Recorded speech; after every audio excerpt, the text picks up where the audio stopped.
It is the daily market summary for Tuesday, and I'm joined now by Conner Bridgman of agmarket.net. Conner, how did we trade in the grains here today? We continue the positive news. We had another up day. It looks like corn, soybeans, and wheat, we're going to close really close to the highs or right at the highs. We started off the day a little negative, looked like maybe we were going to get a little bit of a pullback, but it's the type of price action we want to see in a bull market, right? We found some buyers when it was lower. We're going to close positive again. We got Dees corn at 524. November soybeans are at 1238. Soybeans had a close to it, 22-cent trading range. So big swings on soybeans, but another positive market. Wheat closed up 5. Level I'm looking at when I'm looking at Dees corn. In my backyard, I know comparing basis levels is hard to do, but we're getting pretty close to $5 cash corn in my backyard. And so, Conner, with that being said, my big question coming out of today then would be, when we look at the Pro Farmer Crop Tour, we saw those corn yield numbers maybe depressed a little bit from where we were thinking, whereas the soybeans actually look like they're in great shape going forward.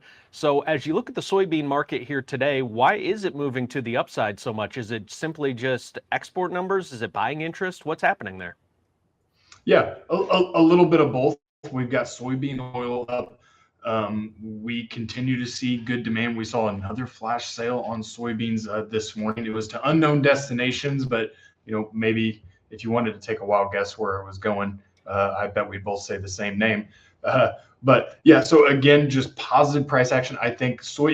If before 2 weeks ago, corn market, it was a little depressed. Like, this has really been a nice big rally. The soybean market has been resilient throughout the year. And so I think we're seeing a continuation of that.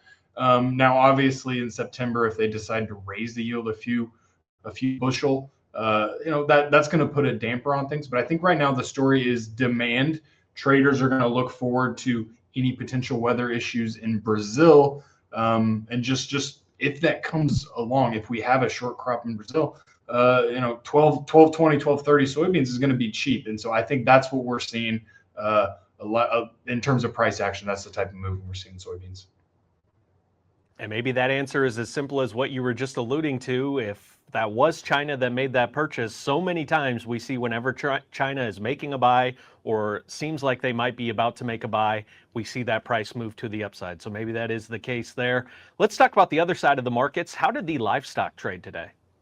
Are you sure you want to talk livestock? Maybe we should just focus on grains. No, I'm just kidding. But livestock, we continue to see a depressed market. We're still seeing, kind of that follow through of the shock from President Trump's tweet. And so we can see that we got sep feeders are down close to $5, making new lows and continue to go lower. Live cattle down as well. And then hogs, I believe, let me make sure I'm not lying to you, October hogs didn't make new lows, but we're flirting there kind of at the lows that we put in back in June. So down day in livestock, down day across the board. So, Conner, on the livestock side, should we be buckled up here for the short term, at least for just a bumpy future? I think so. I mean, it's been a bumpy ride, till the upside for most of 25 and 26. And so now, this thing could turn around. We could start getting maybe some seasonals working back in our favor. But right now, if you're looking at technical indicators, if you're looking at just where the trends are going, it looks like a negative trade in livestock for the near term. What's the best way for our viewers to get in touch for more marketing information? Agmarket.net. Find us online. You can get probably a broker in your area. We're all across the Midwest. I'd start there, and feel free to give myself, any one of my coworkers a call anytime. Conner Bridgman, agmarket.net. Thank you for the time here today. Appreciate it, and have a great rest of the day.